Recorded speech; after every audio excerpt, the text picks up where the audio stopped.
오늘날 사회 전반적인 분위기와 청년 세대의 특징을 잘 드러내는 키워드 중에 하나가 있다면 그것은 바로 외모지상주의입니다. 외모지상주의란 사람의 외모가 그 사람의 능력이나 또한 인품이나 가치보다 더 중시되는 현상을 의미하는 것입니다. 그래서 요즘 청년들은 자신들의 외모를 가꾸는 일에 엄청나게 많은 에너지와 또한 시간과 비용을 투자하게 되는 것이죠. 한 설문조사에 따르면 청년들의 40%가 성형 수술이나 또한 시술에 대한 경험이 있다라고 응답했습니다. 거의 절반 가까이가 성형 수술이나 시술을 했다라는 것이죠. 그렇다면 그들이 성형을 결정하게 된 이유가 무엇일까요? 거기에는 크게 두 가지 이유가 있습니다. 첫 번째 이유는 타인의 외모가 부럽기 때문이라는 것이죠. 잘생기고 또 예쁜 사람을 보면 이 부러운 마음이 생겨났기 때문에 성형 수술이나 시술을 하게 되었다라는 것입니다. 그리고 두 번째 이유가 무엇이냐면 외모로 인한 차별을 경험했기 때문이라는 거예요. 오늘날의 시대는 학력과 취업과 연애를 비롯한 다양한 분야 속에서 사람들의 외모가 경쟁력으로 작용하고 있다는 것입니다. 사람의 얼굴이 예쁘고 잘생기면 대우받는 시대라는 것입니다. 청년들은 실제로 사회 속에서 그런 차별을 경험하고 있다는 것입니다. 그리고 오늘날 특징을 잘 나타내는 또 하나의 키워드가 있다면 그것은 바로 능력주의입니다.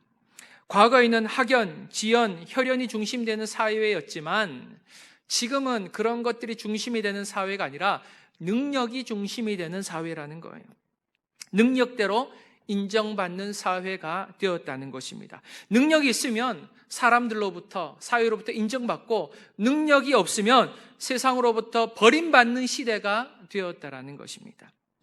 결국 오늘날의 시대는 이 외모지상주의와 능력주의가 결합되어서 외모 능력주의가 되었다고 해요. 외모가 능력이 되는 시대. 그래서 요즘 사람들은 굳이 성형을 하지 않더라도 자신들의 외모를 얼마나 열심히 가꾸는지 모릅니다. 그래서 요즘 사람들은 자신의 나이보다 한 10년은 더 젊어 보인다는 거예요. 제가 우리 성도님들만 봐도 한 10년은 더 젊어 보이십니다.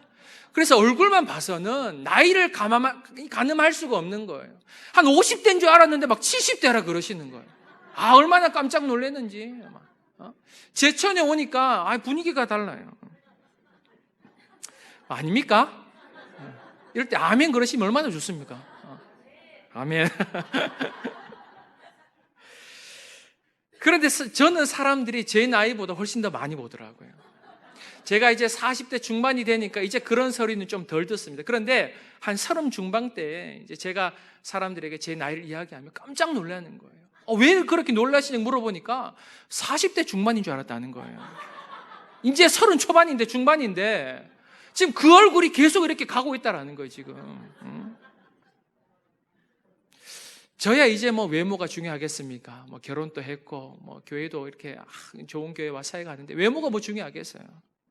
그러나 우리 청년들은 이런 외모로 고민하지 않을 수 없는 시대 속에 살고 있다라는 것입니다. 지금은 외모가 기준이 되는 사회가 되었고요. 능력이 기준이 되는 그런 시대 속에 살아가고 있다는 것입니다. 지금 세상은 이런 기준으로 사람들을 평가하고 선택하고 있다는 것입니다. 그렇다면 우리 하나님께서는 어떠한 기준으로 사람들을 선택하시고 평가하실까요? 오늘 본문은 하나님께서 사울을 왕으로 선택하시는 장면이 기록되어 있습니다. 그렇다면 하나님께서 사울을 선택하신 이유가 무엇인지를 오늘 본문을 통해서 한번 살펴보도록 하겠습니다. 첫 번째로는 암나기를 찾아 나서는 사울에 대해 말씀하십니다. 지난 시간 우리가 묵상했던 내용이 무엇이냐면 이스라엘 백성들이 사무엘에게 왕을 요구하게 되었습니다. 우리도 다른 민족들과 같이 왕을 세워달라는 것입니다. 우리 민족도 다른 나라들처럼 강력한 왕정 국가가 되고 싶다라는 것입니다. 그러나 이스라엘 백성들의 정체성은 남들과 같이 살아가는 민족이 아니라 구별된 삶을 살아가는 거룩한 하나님의 백성들이었습니다. 그래서 하나님께서는 그들에게 왕정 제도에 대한 부정적인 면들을 가르쳐 주셨던 거예요. 그러나 그럼에도 불구하고 그들은 하나님의 말씀 듣기를 거절했던 것입니다. 결국 하나님께서는 그들의 요구대로 이스라엘의 왕을 세워주시기로 허락하셨던 것이죠. 9장 1절과 2절을 보시면 하나님께서는 이스라엘 백성들의 왕으로 선택한 사람이 소개되고 있는데, 읽었던 말씀이지만 1절과 2절 말씀을 다시 한번 읽도록 합니다. 시작. 베냐민 지파에 기스라 이름하는 유력한 사람이 있으니 그는 아베엘의 아들이요 스롤의 손자요 베고라스의 증손이요 아비아의 현손이며 베냐민 사람이더라. 기스에게 아들이 있으니 그의 이름은 사울이요 준수한 소년이라. 이스라엘 자손 중에 그보다 더 준수한 자가 없고 키는 모든 백성보다 어깨 위만큼 더 컸더라. 아멘. 1절로 보시면 베냐민 지파에 기스라 이름하는 사람이 있었는데 그는 어떠한 사람이라고 소개하고 있습니까? 유력한 사람이다라고 소개하고 있어요. 그가 유력하다라는 것은 그 땅 가운데 유명할 뿐만이 아니라 영향력 있는 사람이었다라는 의미입니다. 그런데 그 기스의 아들이 누구였는가 하면 바로 사울이었던 것이죠. 그렇다면 성경은 사울에 대해서 어떻게 소개하고 있습니까? 그는 준수한 소년이었다. 그리고 그는 키가 다른 모든 백성들보다 어깨 위만큼 더 컸더라라고 말씀하고 있습니다. 성경은 지금 그의 집안이 유력한 집안이었을 뿐만이 아니라 기스의 아들이었던 사울 역시 키도 크고 준수한 외모였음을 말씀하고 있는 것입니다. 그렇다면 지금 하나님께서는 사울을 이스라엘의 왕으로 선택하신 이유가 그의 집안과 용모 때문이라는 것입니까? 그렇지는 않다는 거예요. 지금 이 기준은 사실 하나님의 기준이 아니라 사람들의 기준이었던 거예요. 세상의 기준이었던 것입니다. 이스라엘 백성들이 좋아할 만한 그런 사람을 왕으로 세우셨다라는 것이죠. 이것이 바로 너희들이 원하는 왕의 기준이라는 거예요. 유력한 집안일 뿐만이 아니라 키도 크고 용모도 준수한 그런 사람, 너희들이 원하는 왕이 이런 사람 아니냐? 하나님께서는 지금 그것을 사울을 통해 보여주고 계시다라는 거예요. 그렇다면 하나님의 기준으로 세워진 왕은 누구였습니까? 다윗이었죠. 다윗. 이 두 사람의 비교는 추후에 한번 살펴보도록 하겠습니다. 그런데 어느 날이었습니다. 사울의 아버지 기스가 자신의 암나기들을 잃어버리게 되었던 것입니다. 결국 기스는 사울에게 잃어버린 암나기를 찾아올 것을 부탁을 하게 되죠. 그래서 사울은 자신의 사원과 함께 잃어버린 암나기를 찾아 나서게 되었습니다. 여러분 4절 말씀인데요, 다 함께 읽도록 합니다. 시작.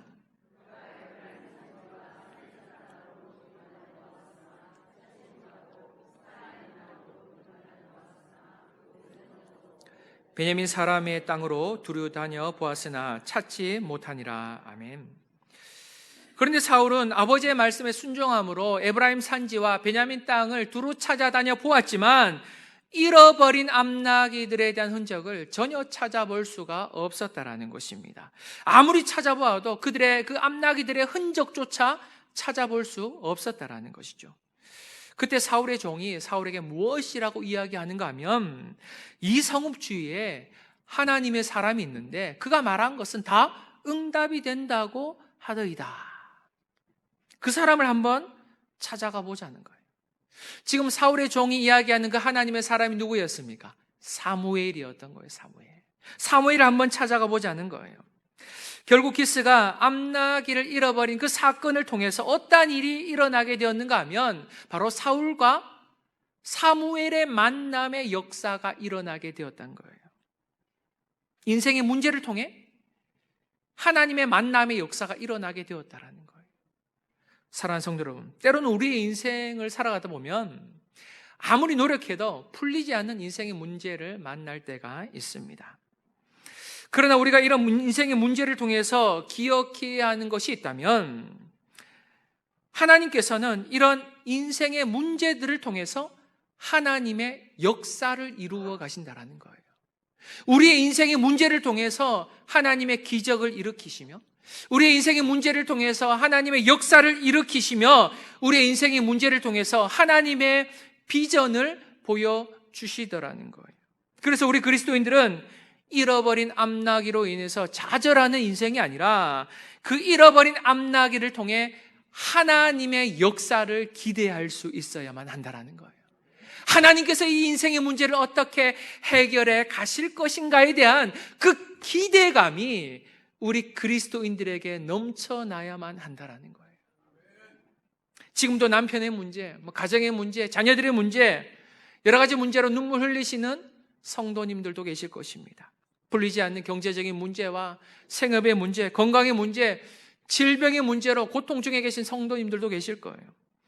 하지만 그 인생의 문제가 풀리지 않는다 할지라도, 해결되지 않는다 할지라도 두려워하거나 염려하지 마시기 바랍니다. 왜냐하면 우리 하나님께서는 그 인생의 문제를 통해서 하나님의 비전을 보여주시기 때문입니다. 또한 그 문제를 통해서 하나님께서 역사하시기 때문이라는 거예요. 그래서 우리의 인생에는 결코 우연이 없다라는 것입니다. 우리의 인생에는 우연이 아닌 하나님의 역사만이 존재함을 믿으시기 바랍니다. 여러분, 우리의 인생에는 하나님의 역사만이 존재하는 거예요. 하나님의 역사. 두 번째로는 사울과 사무엘의 만남에 대해서 계속해서 말씀해 주고 계십니다. 사울은 종의 말을 듣고 하나님의 사람이 있는 성읍으로 급하게 이동하게 되었습니다. 여러분 14절 말씀을 함께 읽어보도록 합니다. 시작. 올라가서 그리로 들어갈 때에 사무엘이 마침 산당으로 올라가려고 마주 나오느라. 아멘. 그들은 하나님의 사람을 만나기 위해서 성읍으로 올라가고 있었는데 그때 마침 누구를 만나게 되었습니까? 사무엘을 만나게 되었던 것입니다. 성경은 그 순간을 이렇게 표현하고 있습니다. 사무엘이 마침 산당으로 올라가려는 그때에 사울을 만나게 되었다는 거예요. 마침 그때에 만나게 되었다라는 것입니다. 앞서 말씀드렸지만 이것은 우연하게 일어난 일이 아니라 바로 하나님의 계획이며 섭리이며 인도하심임을 가르쳐주고 있다는 거예요. 사랑하는 성도 여러분, 우연이 계속되면 그것은 우연이 아닙니다. 하나님의 계획이자 섭리임을 믿으시기 바랍니다. 사무엘이 사울을 만나게 되었을 때 하나님께서는 사무엘에게 이렇게 말씀해 주세요. 여러분 17절 말씀인데요, 17절 말씀을 함께 읽도록 합니다. 시작. 사무엘이 사울을 볼 때에 여호와께서 그에게 이르시되 보라, 이는 내가 네게 말한 사람이니 이가 내 백성을 다스리리라 하시니라. 아멘. 바로 이 사람이 내가 어제 말한 그 사람이라는 거예요. 어제 말한 그 사람. 하나님께서는 어제 사무엘에게 무엇이라고 말씀하셨습니까? 내가 내일 이맘때 한 사람을 보내리니 너는 그에게 기름을 부어 이스라엘의 지도자로 삼으라는 거예요. 왕으로 삼으라는 것이었습니다. 그래서 사무엘은 사울에게 이렇게 이야기를 하게 되었습니다. 너는 오늘 나와 함께 식사하고 내일 아침이 되면 네가 궁금했던 그것을 내가 알려주겠다, 이렇게 이야기하고 있는 거예요. 여러분, 지금 사울이 가장 궁금해하고 있었던 것은 무엇이었습니까? 잃어버린 암나기를 찾는 것, 그것이 그의 관심이었던 것입니다. 그런데 하룻밤을 지내고 돌아가라 하니 사울의 마음이 불편했던 것입니다. 왜냐하면 사울은 사흘 동안이나 집으로 돌아가지 못해 아버지께서 걱정할 것이 염려가 되었던 거예요. 사흘 동안 암나기를 돌아다녀 보았지만 찾지를 못했던 거예요. 그런데 그것보다 더 큰 문제는 아버지께서 이 일로 인해 염려하시면 어떡하지? 라는 걱정이 생겨서 빨리 돌아가고자 했던 거예요. 그런데 사무엘의 이야기가 넌 오늘 밤 나와 함께 식사를 하고 내일 돌아가라라고 이야기를 했던 것입니다. 사랑하는 성도 여러분, 지금 사울의 마음과 생각을 사로잡고 있었던 것이 무엇이냐면 바로 염려였던 거예요. 염려. 잃어버린 암나기에 대한 걱정과 그리고 아버지에 대한 염려가 사울의 마음과 생각을 사로잡고 있었던 것입니다. 결국 그의 마음이 걱정과 염려로 가득 차게 되니 문제는 무엇입니까? 하나님의 말씀이 비집고 들어갈 틈이 없었다라는 거예요.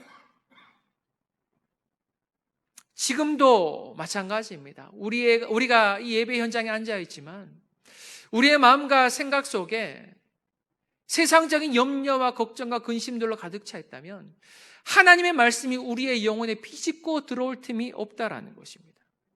그러면 하나님의 말씀이 들리지 않아요. 듣는 것 같지만, 아는 것 같지만 마음속에 심겨지지가 않는 거예요, 그 말씀.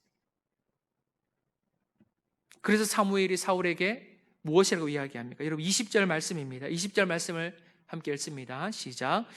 사흘 전에 이른 내 암나기들을 염려하지 말라. 찾았느니라. 온 이스라엘이 사모하는 자가 누구냐? 너와 내 아버지의 온 집이 아니냐 하는지라. 아멘. 사흘 전에 잃어버린 암나기들을 다 찾았으니 염려하지 말라는 거예요. 지금은 염려할 때가 아니라는 것입니다.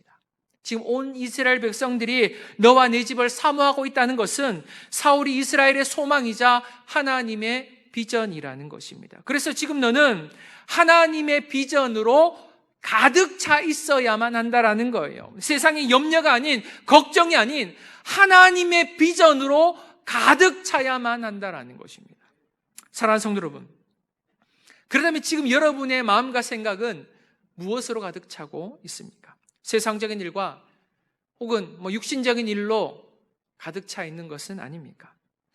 세상적인 염려로 가득 차 있는 것은 아닙니까? 나의 인생의 미래와 자녀들 때문에, 생업 때문에 염려하고 계신 것은 아닙니까? 지금 우리의 마음과 생각을 사로잡아야 하는 것은 이런 세상적인 일과 육신적인 일이 아니라 바로 하나님의 비전이라는 것을 믿으시기 바랍니다.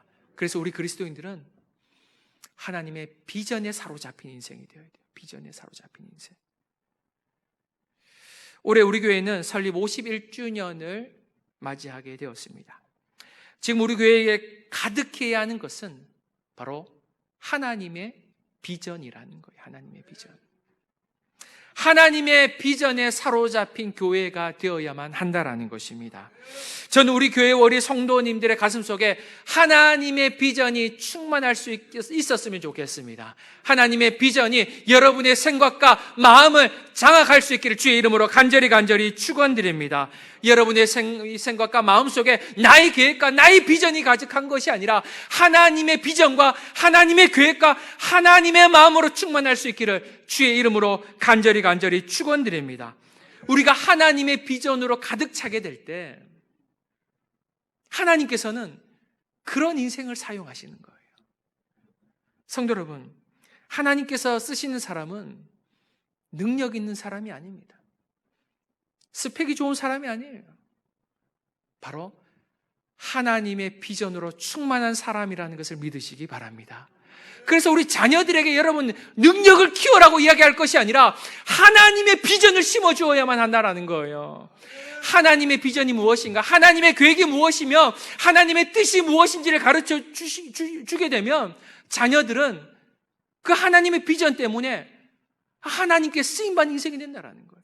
그런데 아무리 능력을 키워봤자 하나님의 비전이 없다면 결국에는 하나님 앞에 쓰임받지 못하는 인생이 되고 만다라는 것입니다. 사랑하는 성도 여러분, 하나님의 비전으로 충만해질 수 있기를 주의 이름으로 간절히 축원드립니다. 하나님의 비전으로 충만한 교회가 될 수 있기를 주의 이름으로 간절히 축원드립니다. 그래야 우리 성광교회 모든 성도님들과 우리 성광교회가 주님 앞에 귀하게 쓰임받을 수 있기를 주의 이름으로 간절히 축원드립니다. 세 번째로는 하나님의 부르심에 대한 사울의 반응에 대해서 말씀하고 있습니다. 하나님의 부르심에 대한 사울의 반응. 사무엘은 지금 사울에게 하나님의 비전을 가르쳐 주었습니다. 하나님께서는 너를 이스라엘의 지도자로 사용하시겠다는 거예요. 그런데 그 하나님의 부르심에 사울의 반응이 어떻습니까, 여러분? 21절 말씀인데요. 21절 말씀을 다 함께 읽도록 합니다. 시작.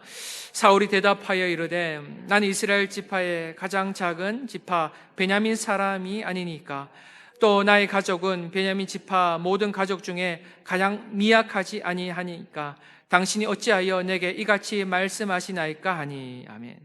사울은 지금 하나님의 부르심에 어떻게 반응하고 있어요? 거절하고 있는 것입니다. 자신은 그럴 만한 자격을 갖추지 못했다라는 것이죠. 그렇다면 사울이 하나님의 부르심에 거절했던 첫 번째 이유가 무엇입니까? 바로 자신은 이스라엘의 지파 중에서 가장 작은 베냐민 지파의 사람이었다라는 거예요. 베냐민 지파의 사람. 성도 여러분, 지금 이 사울의 고백은 그저 겸손한 고백이 아니라 사실에 근거한 내용이에요. 사실에 근거한 내용. 사사기서를 보시면 베냐민 지파의 한 사람이 굉장히 큰 악행을 저지르게 되는데 결국 이 사건으로 인해서 11지파와 베냐민 지파 간에 엄청나게 큰 전쟁이 일어나게 되었습니다. 결국 이 사건으로 인해, 전쟁으로 인해 베냐민 지파의 수많은 사람들이 죽임을 당하게 되었다는 거예요.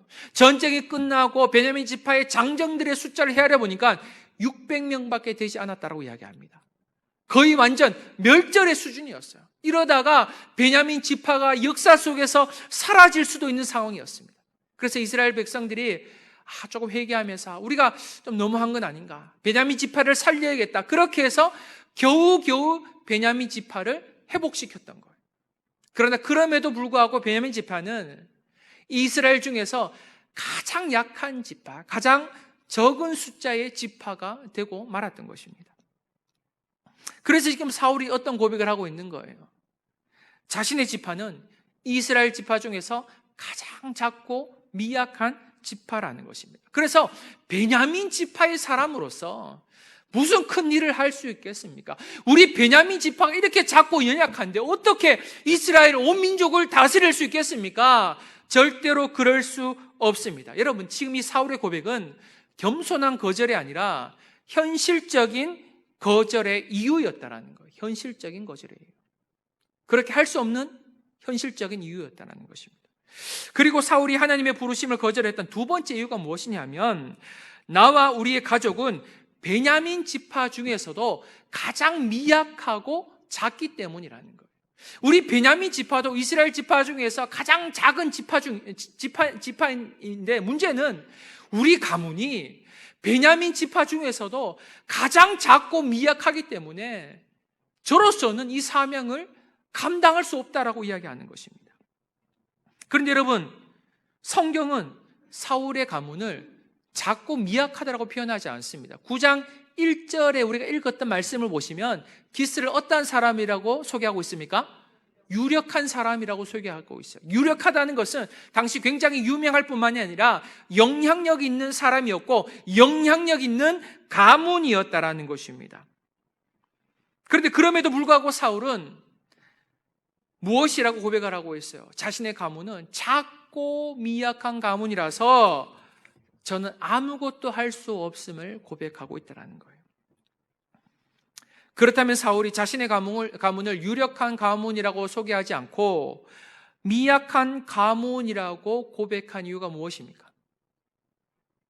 바로 그의 겸손함 때문이라. 겸손함. 우리는 이 구절을 통해서 사울의 겸손함을 발견할 수 있는 거예요.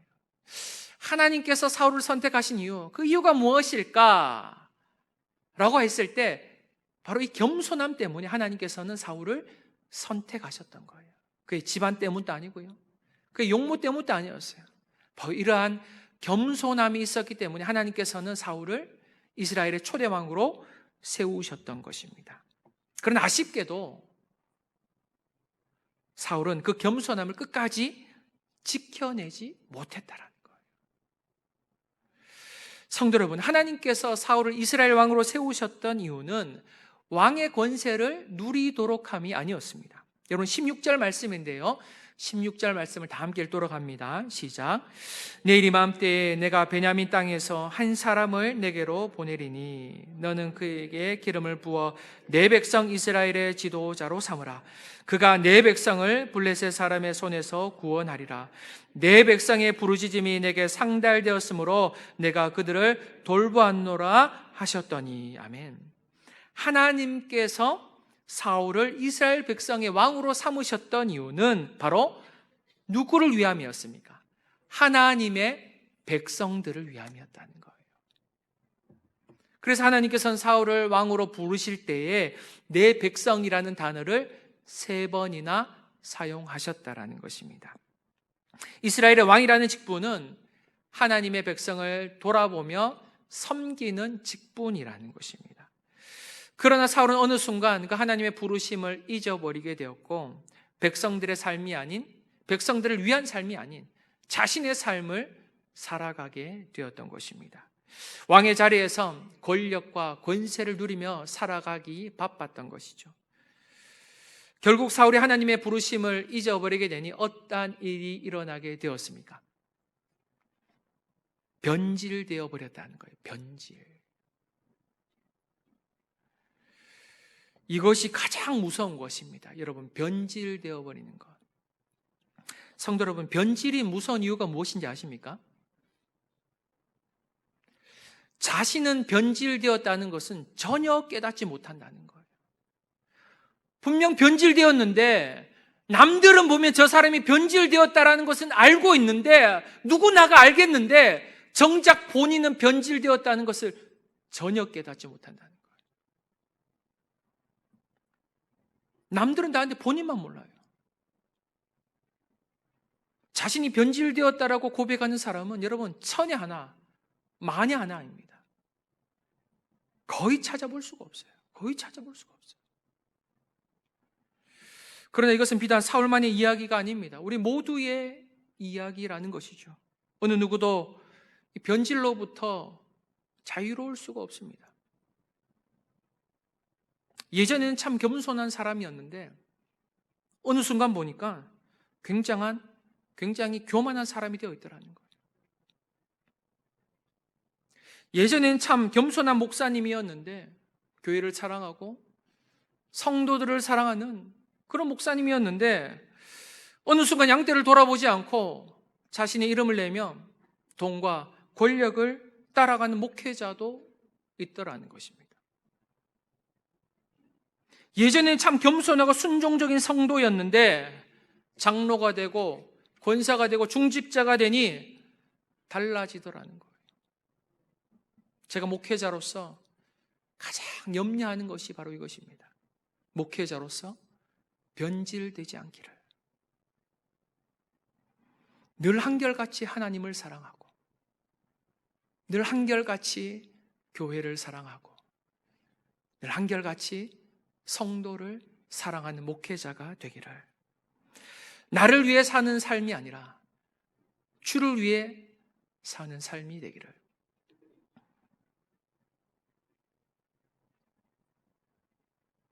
한 권사님 신방을 갔는데 그 권사님께서 그러시더라고요. 목사님, 다른 사람은 몰라도 목사님은 안 변할 것 제가 믿습니다. 그렇게 얘기하시더라고요. 그래서 제가 웃었어요. 권사님, 저도 확신을 못하는데 어떻게 권사님이 확신하십니까? 권사님 확신하지 마시고 기도해 주시기 바랍니다. 여러분, 변질이라는 것은 어느 누구도 확신할 수 없어요. 저는 이것이 우리 모든 성도님들의 소망이자 기대이자 기도가 되었으면 좋겠습니다. 또한 우리 성강교회가 그런 교회가 되었으면 좋겠습니다. 변질되지 않는 교회가 되어야만 한다라는 것입니다. 세속화의 물결 속에서 하나님의 교회를 지켜낼 수 있어야만 한다라는 거예요. 세상의 방식과 세상의 가치관이 우리 교회를 장악하는 것이 아니라 하나님의 말씀이, 진리의 말씀이, 성령의 역사가 우리 교회를 지켜내시고 충만케 되어야 될 줄 믿습니다. 그래서 우리는 이 교회를 지켜내야만 하는 거예요. 세속화의 물결 속에서, 또한 세상 속에서 여러분의 신앙을 지켜낼 수 있기를 주의 이름으로 간절히 부탁드립니다. 세상의 가치관에 물들지 아니하며 세상의 흐름 속에 떠밀려가지 않기를, 어쩔 수 없다가 아니라 그럼에도 불구하고 여러분의 신앙을 지켜낼 수 있기를 주의 이름으로 간절히 축원드립니다. 하나님의 부르심을 기억하며 끝까지 변질되지 않기를, 하나님과의 첫사랑을 기억하며 맡은 바 자리에서 끝까지 겸손하게 주의 사명을 감당할 수 있기를, 하나님의 은혜를 기억하며 절망하지 아니하며 낙심하지 아니하며 이 믿음의 경주를 끝까지 달려갈 수 있는 우리 성광교회와 우리 성광교회 모든 성도들이 되시기를 주의 이름으로 간절히 축원드립니다.